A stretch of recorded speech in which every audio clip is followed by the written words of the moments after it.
The notification pinged on my phone just as I was reviewing my latest stock portfolio performance. Sarah's name flashed across the screen, and I could already sense the tone before I even opened the message. Nick, girl, we're doing dinner at Maria tonight. 8 p.m. You have to come. It's been forever since we've all been together. I stared at the text, my fingers hovering over the keyboard. Maria. The kind of place where appetizers cost more than most people spend on groceries in a week. The kind of place where my college friends felt at home, and I felt like an imposter. My studio apartment in Queens suddenly felt smaller as I glanced around at my carefully curated secondhand furniture and the stack of finance books on my coffee table. To anyone looking, I lived modestly, almost Spartanly. What they couldn't see was the six-figure balance in my investment account, growing steadily from years of side hustles, freelance work, and smart financial decisions I'd made since graduation. I don't know, Sarah. I'm pretty tired tonight, I typed back, already knowing she wouldn't accept that excuse. My phone rang immediately. Classic Sarah, never one to take no for an answer. Nick, come on. Jessica just got back from her European tour, and Madison's celebrating her promotion at Goldman. We need our whole crew together. Sarah's voice carried that familiar mix of excitement and subtle pressure that had defined our friendship since freshman year at Columbia. I walked to my bedroom window, looking out at the bustling streets of Astoria. 3 years since graduation, and sometimes I wondered if we'd grown in completely different directions. While they'd all moved into their parents' connections and trust fund lives, I'd been grinding, building websites for small businesses, investing every spare dollar, and slowly but surely creating my own version of financial security. Plus, Sarah continued, you know how much we miss you. You've been so MIA lately. That stung because it was partially true. I had been pulling back from our group activities, mainly because every gathering seemed to revolve around expensive restaurants, designer shopping trips, and weekend getaways to the Hamptons that would drain my carefully budgeted fun money for months. Fine, I heard myself saying, but I can't stay too late. Perfect. Wear something nice. You know how Maria is. After hanging up, I stood in front of my modest closet, scanning the clothes I'd accumulated over the years. Most of my wardrobe came from Target, H&M, and the occasional Zara splurge. While my friends shopped at Bergdorf's and Saks, I'd learned to look put together on a budget. Tonight, I settled on a simple black dress I'd found at a sample sale and my one pair of good heels, also secondhand but in perfect condition. As I got ready, I couldn't shake the familiar anxiety that came with these group outings. It wasn't that I couldn't afford it. My financial situation was actually better than most of theirs, if they only knew. But I'd made a choice early on to live below my means, to invest in my future rather than flash my present. My friends had made the opposite choice, and sometimes the gap between our lifestyles felt insurmountable. The subway ride into Manhattan gave me time to think. I'd met Sarah, Jessica, and Madison during our sophomore year when I was still figuring out how to navigate the social dynamics of an Ivy League school as a scholarship kid from Buffalo. They'd welcomed me into their circle, and I'd been grateful for the friendship, even if I sometimes felt like I was playing a part. Now at 25, I wondered if we were all still playing parts. Sarah worked at her father's real estate firm.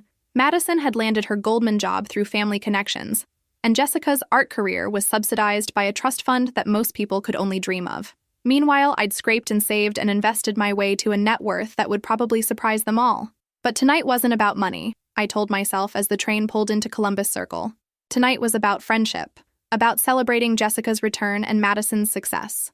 I could do this. I could sit through one expensive dinner, smile and laugh with my old friends, and remember why we'd all cared about each other in the first place. Little did I know that this dinner would change everything. Not just about my friendships, but about how I saw myself and what I was willing to accept in the name of keeping the peace. As I walked toward the restaurant, the warm October evening wrapping around me like a familiar embrace, I had no idea that in a few hours, I'd be walking out of Maria having made a decision that would ripple through my life in ways I couldn't yet imagine. Maria's entrance was everything I remembered and more, all gleaming marble and soft lighting that made everyone look like they belonged on the cover of Vogue. I spotted my friends immediately at a corner table, their laughter carrying across the dining room in that confident way that money teaches you from birth. Nick! Jessica stood up, her arms outstretched. She looked impossibly chic in what I was sure was designer everything, her dark hair perfectly tousled in that effortless way that actually takes hours to achieve. You look cute. The word hung in the air for just a moment too long. Cute. Not beautiful, not stunning, cute. Like a little sister trying on her big sister's clothes. Thanks, I said, accepting her air kisses and trying not to feel self-conscious about my Target dress next to her obvious couture. Madison waved from her seat, a champagne flute already in her hand. We started without you. Hope you don't mind. We were just celebrating my new position. She gestured to the bottle of Dom Perignon chilling in an ice bucket beside the table. Of course not. Congratulations on the promotion, I said, settling into the only remaining chair. Sarah was already scrolling through her phone, barely acknowledging my arrival. Our waiter approached, a tall, lean man with kind eyes and graying temples, who introduced himself as Marcus. There was something genuine about his smile that made me relax slightly. "Can I start you with some champagne?" he asked me. "Actually, could I just have water for now?" Still, no ice. I caught the quick glance between Jessica and Madison. It was the kind of look I'd learned to recognize over the years, the one that said, "Here we go again with Nick being difficult." "Come on, Nick," Sarah said, finally looking up from her phone. "Live a little. It's Dom."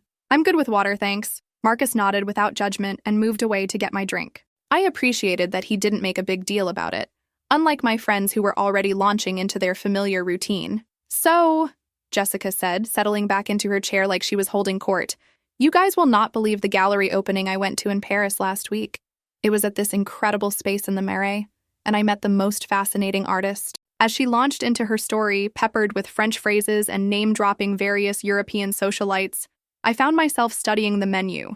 The prices made me wince internally, not because I couldn't afford it, but because the financial planner in me automatically calculated how much that money could grow if invested instead.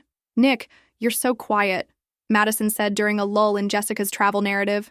"How's work going? Still doing the computer thing?"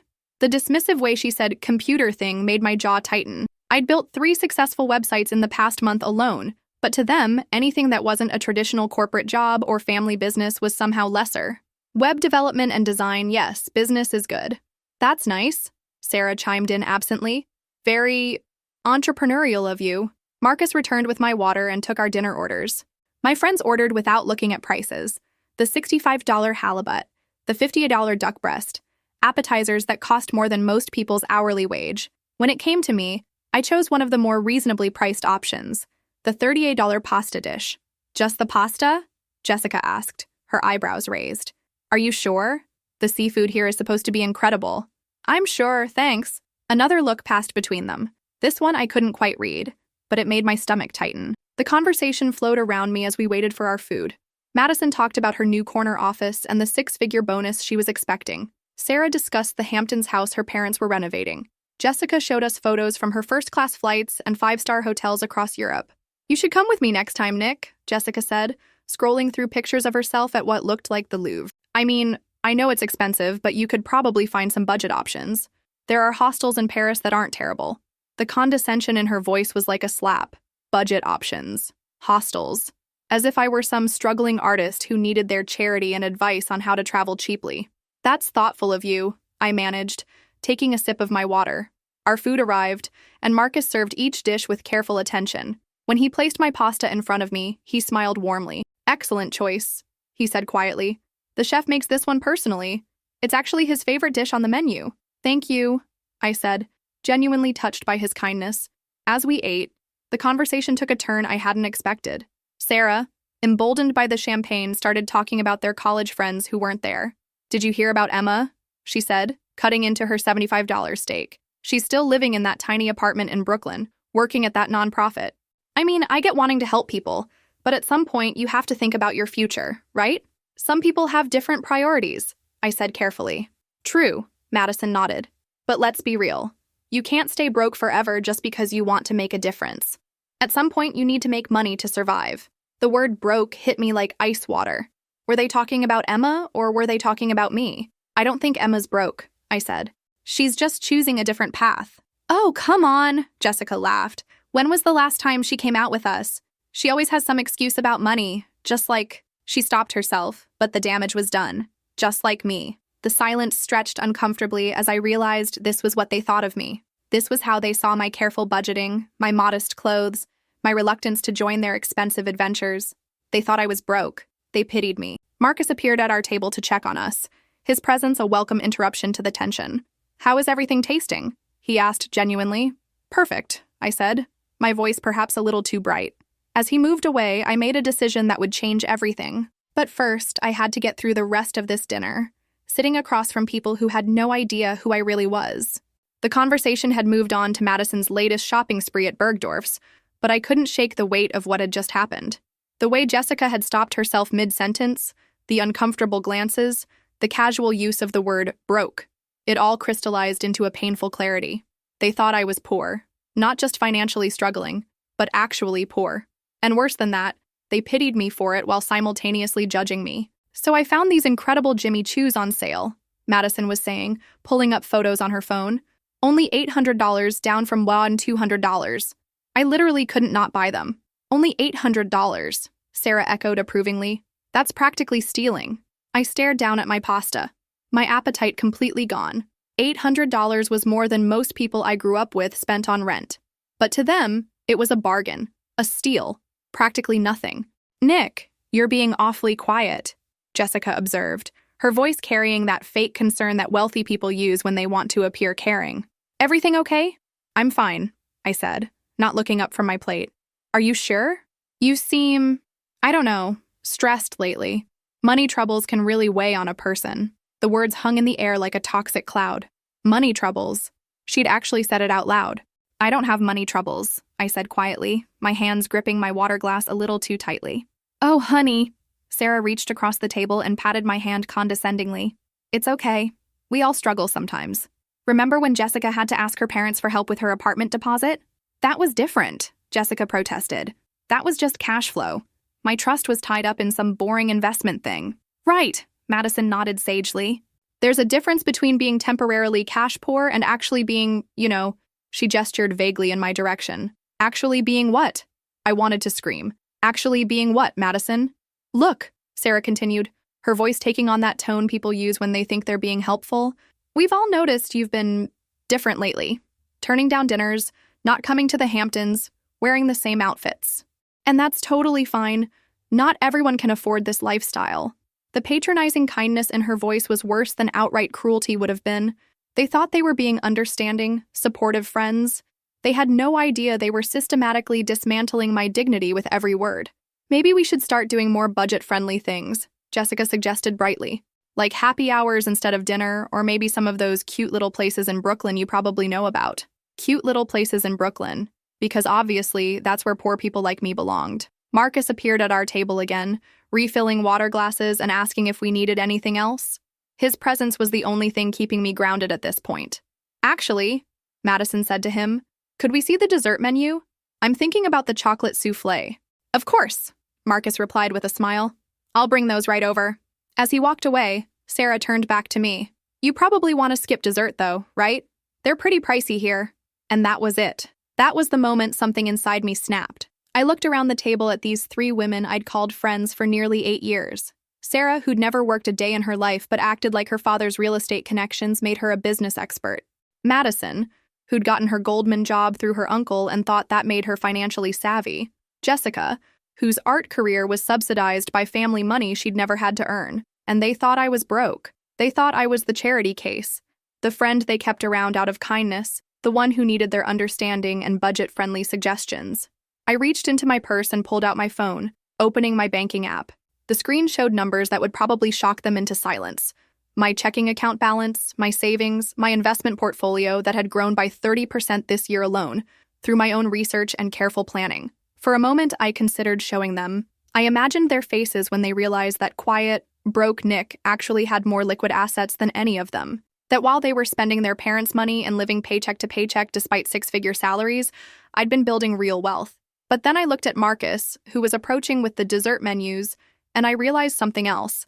This wasn't about proving anything to them. This was about the fundamental disrespect they'd shown me, the assumptions they'd made, and the casual cruelty they'd displayed while thinking they were being kind. You know what? I said, my voice calm but carrying an edge that made all 3 of them look at me with surprise. You're right. I have been different lately. I have been pulling back. Nick, Sarah started. I'm not finished. I stood up slowly, my chair scraping against the marble floor. Several other diners glanced our way, but I didn't care anymore. You want to know why I've been different? It's because I finally realized what you all really think of me. The color drained from Jessica's face. What do you mean? I mean, the pitying looks, the budget suggestions, the assumption that I can't afford to live my own life, the way you talk about other people who don't have money, like Emma, like they're somehow less than you. That's not, Madison began. It's exactly what you're doing. And the worst part is, You think you're being kind. You think you're good friends for putting up with poor little Nick and her simple lifestyle. Marcus had stopped a few feet away, clearly sensing the tension but not wanting to interrupt. I caught his eye and gave him a small nod. Could you bring me the check, please? I asked him. For the whole table. My friends stared at me in confusion. Nick, what are you doing? Sarah asked. I smiled then, and it felt like the first genuine smile I'd had all evening. I'm paying for dinner. All of it. Including that $300 bottle of champagne you ordered before I got here. You don't have to do that, Jessica said quickly. We can split it. No, I said, my voice growing stronger. I'm paying for it. All of it. And then I'm going to do something else that might surprise you.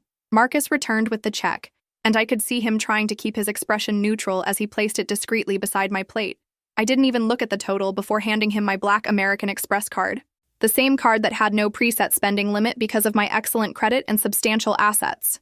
As Marcus walked away to process the payment, I looked around the table at three faces that showed a mixture of confusion, embarrassment, and dawning realization. Nick, Madison said carefully, how are you paying for this?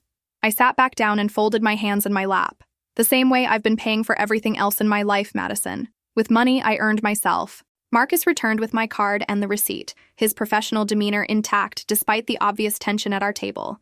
I could see my friends watching every move I made, their expressions ranging from confused to incredulous. The dinner total was $847. For 4 people. The kind of money that would have fed a family of 4 for weeks back home in Buffalo. I looked at the receipt, then at Marcus, who was standing patiently while I calculated the tip. He'd been nothing but kind to me all evening, the only person at this table who'd treated me with genuine respect and dignity. Excuse me, Marcus, I said, loud enough for several nearby tables to hear. Could you bring me a pen? I need to add the tip. Of course, he replied, producing a pen from his jacket pocket. I could feel my friends leaning in as I bent over the receipt. My hand was steady as I wrote the numbers, even though my heart was pounding with a mixture of anger and liberation. $10,000. I wrote it clearly, unmistakably. $10,000 hour. Then I signed my name with a flourish. The silence at our table was deafening. Jessica's champagne flute was halfway to her lips, frozen in midair. Sarah's mouth had literally fallen open.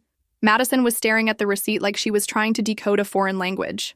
Marcus glanced down at what I'd written, and for the first time all evening, his professional composure cracked. His eyes widened, and he looked at me with a mixture of disbelief and something that might have been gratitude. Miss, he said quietly, are you sure about this? Absolutely, I replied, loud enough for half the restaurant to hear. You've provided excellent service tonight, and I believe in tipping appropriately for excellent service. The neighboring tables had started to take notice. I could see other diners craning their necks, whispering to each other. A couple at the table next to us had their phones out, and I realized this moment was probably going to end up on social media within minutes. Good. Let it. Nick, Sarah whispered urgently. What the hell are you doing? I stood up again, my purse in hand, and looked down at the 3 women who'd spent the evening pitying me and discussing my supposed financial struggles. I'm making a point, I said clearly. Marcus has treated me with more respect in 3 hours than you 3 have shown me in 3 years. He deserves to be rewarded for that. Marcus was still holding the receipt, his hands actually trembling slightly. Miss, I don't know what to say. You don't need to say anything, I told him. You were kind to me when you didn't have to be. You didn't judge me based on my clothes or my order or anything else. You just did your job with dignity and grace. That's worth more than money. By now, a small crowd had gathered. Other waitstaff had appeared, the hostess was watching from across the room, and several other diners were openly staring. The word was spreading through the restaurant like wildfire. Someone had just left a $10,000 tip.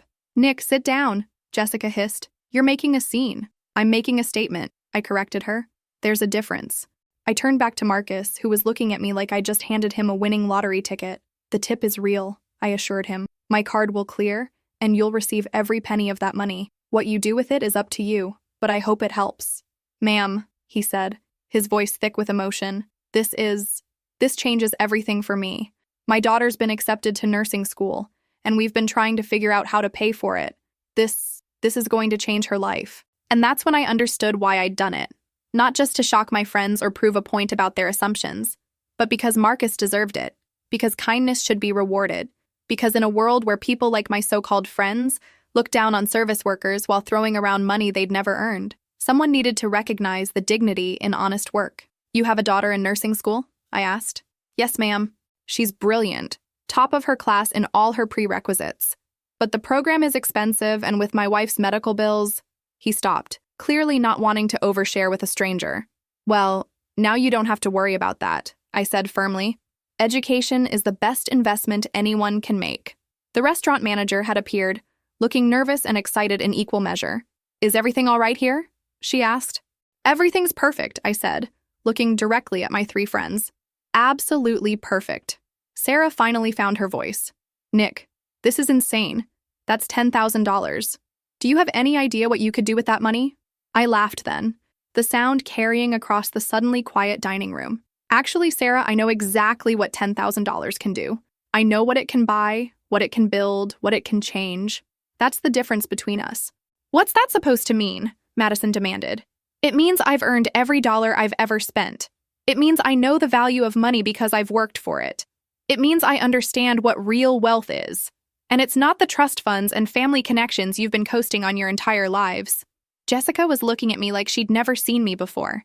How do you even have this kind of money? I told you, I earned it. While you were all spending your parents' money on designer shoes and European vacations, I was building something, investing, saving, creating actual value instead of just consuming it. The truth was finally out there, hanging in the expensive air of Maria like a challenge. For years, I'd hidden my financial success, trying to fit in with their assumptions about what kind of person I was supposed to be. But I was done with that now. Marcus was still standing there, clutching the receipt like it might disappear if he let go. Congratulations on your daughter's acceptance, I told him. Nursing is one of the most important professions in the world. Tell her that a stranger believes in her. I will, he said, his eyes bright with unshed tears. I absolutely will. As I prepared to leave, I realized that the entire restaurant was watching us now. Servers, diners, management, everyone was witnessing this moment. Some had their phones out, recording. Others were just staring in amazement. And my three friends were sitting there, finally understanding that everything they thought they knew about me had been wrong. The silence that followed was the kind that happens when everyone's world suddenly shifts on its axis. My three friends sat there, processing what had just happened, while Marcus excused himself to show the receipt to his manager, his hands still shaking with disbelief. Nick, Madison finally said, her voice small and uncertain, I think we need to talk. No, I replied, slipping my purse over my shoulder. I think we needed to talk a long time ago. Tonight, I'm done talking. Sarah reached for my arm as I stepped away from the table. Wait, please. We didn't know. You didn't know what? I turned back to face them, and I could feel the eyes of the entire restaurant on us. You didn't know that your assumptions about me were wrong? You didn't know that your casual cruelty had consequences? Or you didn't know that the friend you've been pitying for years actually has her financial life more together than any of you? Jessica looked like she might cry. We never meant to hurt you, but you did. The words came out calmer than I felt. You hurt me every time you suggested budget options, every time you made excuses for why I couldn't afford something, every time you talked about other people's financial situations like they were character flaws. The restaurant manager approached cautiously. Miss, I just wanted to personally thank you for your generosity. This is, well, it's extraordinary. Marcus earned it, I said simply. As if summoned by his name, Marcus reappeared, his face flushed with excitement and gratitude. Behind him trailed several other servers, all looking at me with a mixture of awe and curiosity. Ma'am, Marcus said, I've been working in restaurants for 15 years and I've never… This doesn't happen. This just doesn't happen. It happened tonight, I replied. And your daughter deserves every opportunity in the world. He nodded, clearly struggling to maintain his composure. Would it be all right if could I get your name? I'd like to tell her about the stranger who believed in her dreams. It's Nick, I said. Just Nick. Tell her to work hard, be kind to people, and remember that real success isn't about what you have. It's about what you do with what you've been given. Around us, other diners had started to applaud. Softly at first, then with growing enthusiasm. The sound filled the elegant dining room, and I realized that this moment had become about more than just my anger at my friend's assumptions. It had become about recognizing dignity, about rewarding kindness, about the power of unexpected generosity. Sarah stood up abruptly. Nick, please, can we go somewhere and talk about this privately? I looked at her, really looked at her, and saw something I'd never noticed before. Fear. She was afraid. They all were. Not of me, but of what this moment revealed about themselves. There's nothing private about this conversation anymore, I said. You made sure of that when you decided to discuss my supposed poverty in a crowded restaurant. When you made assumptions about my life without ever bothering to actually know me. We were trying to be supportive, Madison began. You were trying to feel superior. I cut her off. There's a difference. Supporting someone means asking what they need, not assuming you know what they lack. Jessica wiped at her eyes, smearing her expensive mascara. So what happens now? Are we just done? 8 years of friendship? And it's over because of one dinner? This isn't about one dinner, Jessica. This is about who we really are when we think no one important is watching.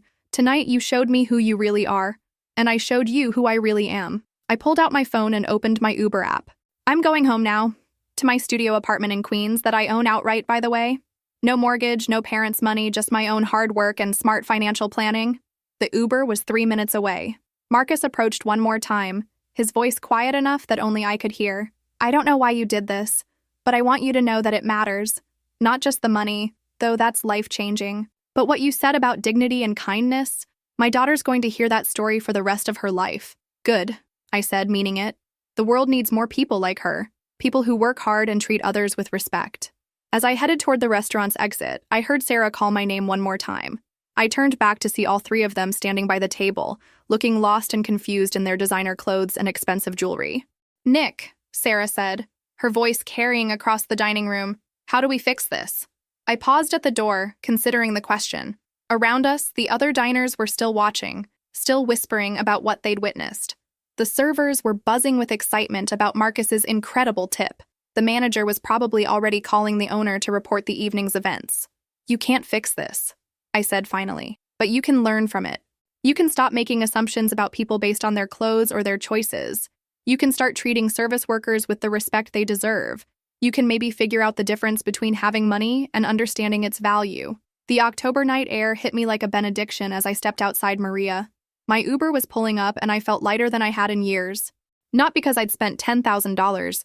That money would be replenished within a week through my various income streams, but because I'd finally stopped pretending to be someone I wasn't. As the car pulled away from the restaurant, I caught a glimpse of my former friends through the window, still standing there, still trying to process what had happened. Part of me felt sad for the friendship we'd lost, but a bigger part of me felt free. My phone buzzed with a text from Sarah. Nick, please call me. We need to figure this out. I turned off my phone without responding. 2 weeks later, I would receive a handwritten letter from Marcus, along with a photo of his daughter in her nursing school uniform, beaming with pride and possibility. That letter, thanking me not just for the money, but for believing in the dignity of honest work, would be worth more to me than any designer dress or expensive dinner. But that night, riding through the streets of Manhattan toward my modest apartment and my carefully built life, I was just a 25-year-old woman who had finally learned the difference between being rich and being wealthy. Rich was about money. Wealthy was about knowing who you were and what you stood for, regardless of what anyone else assumed about you. And as the city lights blurred past my window, I realized that for the first time in years, I felt truly wealthy.